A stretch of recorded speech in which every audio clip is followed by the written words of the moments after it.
Nestled among the giants, the Shire of Manjimup lies in the heart of the timber country. It's the gateway to the Southern Forests region, home of the only karri forest in the world.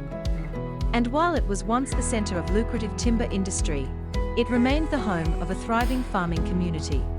Manjimup punches well and truly above its weight when it comes to production of horticultural produce. So we're the biggest producer of avocados. I think we produce about half of the state's potatoes, likewise with apples. And then of course we've got a beef and sheep industry as well, which is also important to the community. The town has, however, had a fair share of economical challenges, leading to a high unemployment rate.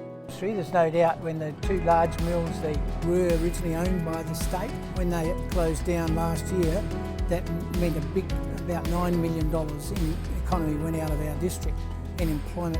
The impact that recent changes in timber industry brought upon the local community is debatable.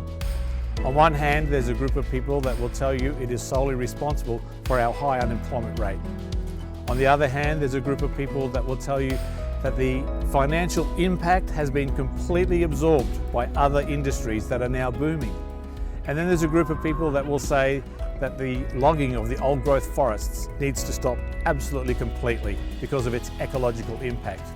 Regardless, there remains a significant group of people in the region who are in economic distress. Part of that economic distress leads to food distress. The Manji Pantry has now been running for 18 months. In that time, our numbers have increased from 30 people to now over 200 families that we are servicing twice a month. Staffed by the local church members and the volunteers from the community, the pantry alongside the op shop operates under the banner of ADRA, the official humanitarian agency of the Seventh-day Adventist Church. This is a great place. It means we can stock the cupboards up when sometimes we can't.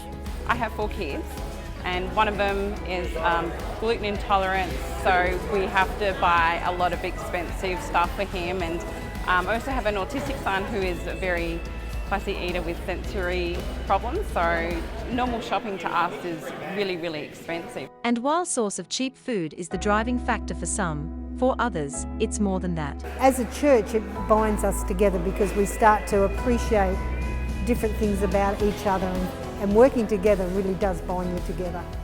This is an outreach that you can do that takes some effort, it takes some organisation, and it gives great benefit to your community, but it can be a great benefit to your church because your church becomes involved in your community instead of just doing evangelistical type things where sometimes you get 1 or 2 people might come to the church. With this we have 30 to 50 to 60 people come into this building every time we have a pantry who are not part of our church, but they know where we are.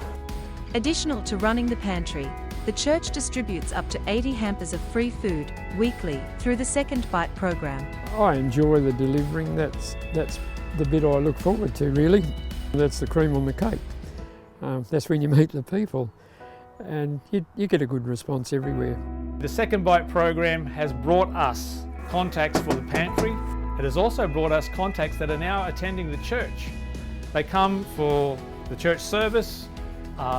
We now have a new believers class in the Bible study program, and they stay for our community lunch.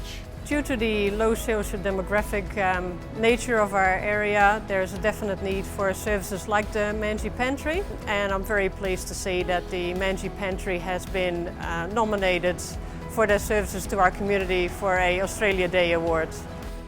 And even though they didn't take home the Active Citizenship Award, being acknowledged for their service and known for their community care was all that mattered.